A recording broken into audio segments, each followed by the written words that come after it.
오늘을 살아가는 묵상 시간입니다. 오늘 본문 말씀 요한복음 12장 26절입니다. 사람이 나를 섬기려면 나를 따르라.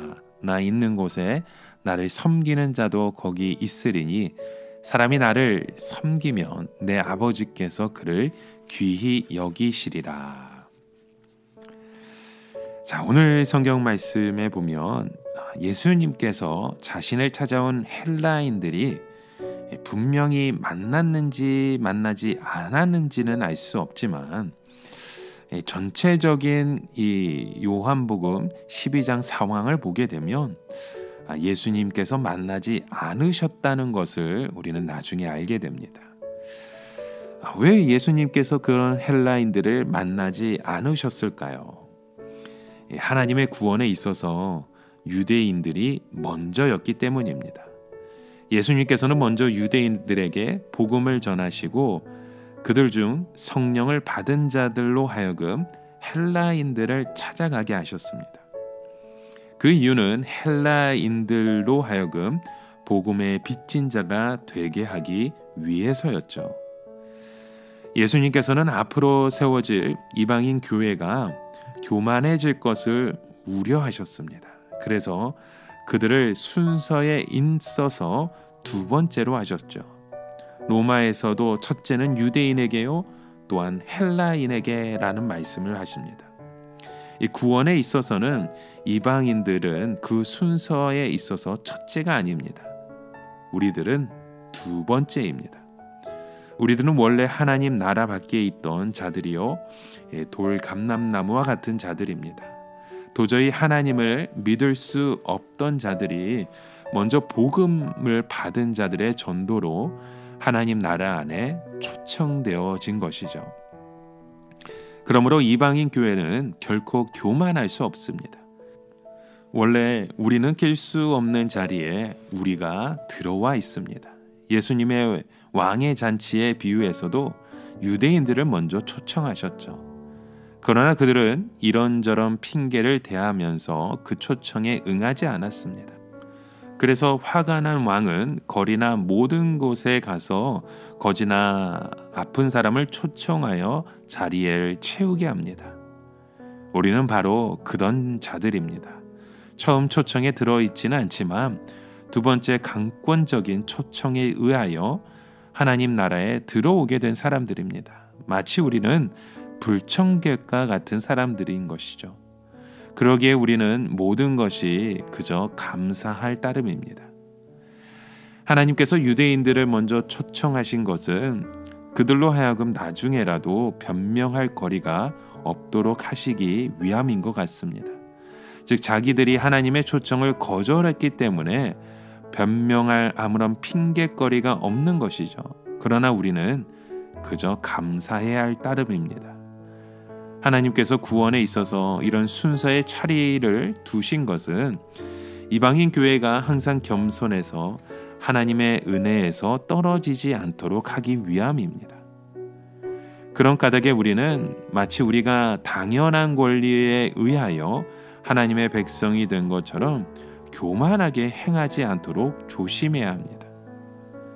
또한 헬라인들이 보아야 할 것은 이 육신의 예수님이 아니었죠. 그들이 보아야 할 것은 십자가에 달리신 예수님이셨습니다. 그들에게 필요한 것은 그들에게 모든 것을 잘 가르쳐주는 선생 예수가 아니라 십자가에 달려서 하나님 앞에 속죄 제물로 바쳐진 예수 그리스도인 것입니다. 여러분, 헬라인들은요 원래 논리를 좋아했습니다. 그래서 그들은 가르침에 흥미가 많았었죠.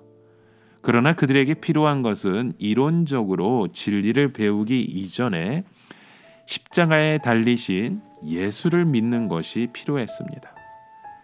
예수님께서 육신의 예수님을 만나려는 헬라인의 제안을 거부하시고 십자가에 달린 자신의 모습을 보여주심으로 하나님에 대한 인간의 무서운 반역과 죄를 깨닫게 하신 것입니다. 이처럼 예수님은 전 세계가 예수님을 따른다 해도 십자가가 없으면 한 사람도 살 수 없다는 것을 알고 계셨습니다. 여러분, 우리가 살 수 있는 길은 예수님이 하나님의 말씀에 따라서 죽는 것이었습니다. 그리고 우리가 축복받고 능력받은 것은 오직 하나님의 말씀에 자기 자신을 복종시키는 것밖에 없었습니다. 그러므로 진정으로 예수님을 섬기는 사람은 어떠해야 합니까? 바로 오늘 본문의 말씀처럼 사람이 나를 섬기면 나를 따르라. 나 있는 곳에 나를 섬기는 자도 거기에 있으리니 사람이 나를 섬기면 아버지께서 저를 귀히 여기시리라. 바로 이 말씀입니다. 예수님께서 나를 섬기는 자라고 말씀하실 때 이 사람들은 예수님을 믿는 우리 모두를 말하는 것입니다. 예수님께서 예수를 처음 믿는 우리 모두에게 나를 따르라고 요구하십니다.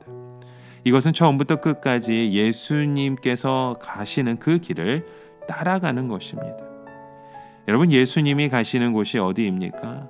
그곳은 십자가가 있는 곳입니다. 그곳은 영광 대신 낙심과 절망이 있는 곳이죠. 여러분, 바로 우리의 출발점은 십자가가 되어야 합니다. 이 길은 세상의 출세와 영광과는 완전히 동떨어진 길이고요. 이대로 살면 반드시 망할 것 같고 죽어 굶을 것 같은, 그렇게 무너진 삶을 사는 것 같은 인생의 모습을 볼 수도 있습니다. 그러나 놀랍게도 우리는 이 세상에서 굶어 죽지도 않고 얼어 죽지도 않고 행복하게 하나님의 인도하심을 누리게 된다는 것이죠. 참으로 이해가 되지 않는 말씀이에요.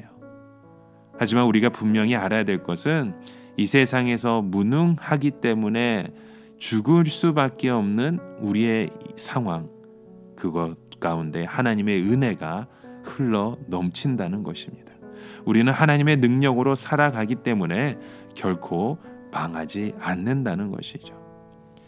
여러분, 오늘 우리의 삶 가운데 그런 놀라운 하나님 아버지의 그 능력이, 하나님 아버지의 그 소망하심이 우리 가운데 흘러 넘치길 주님의 이름으로 간절히 축원합니다.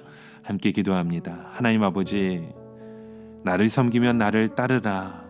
나 있는 곳에 나를 섬기는 자가 있으리라 말씀하시는 주님, 아버지 하나님, 우리의 삶 가운데 오직 주님만을 따라갈 수 있는 그 십자가의 그 길을 선택할 수 있는 우리의 모습 되길 간절히 소망합니다.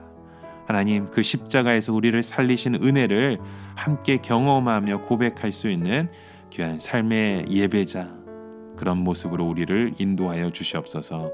예수님의 이름으로 기도드립니다. 아멘.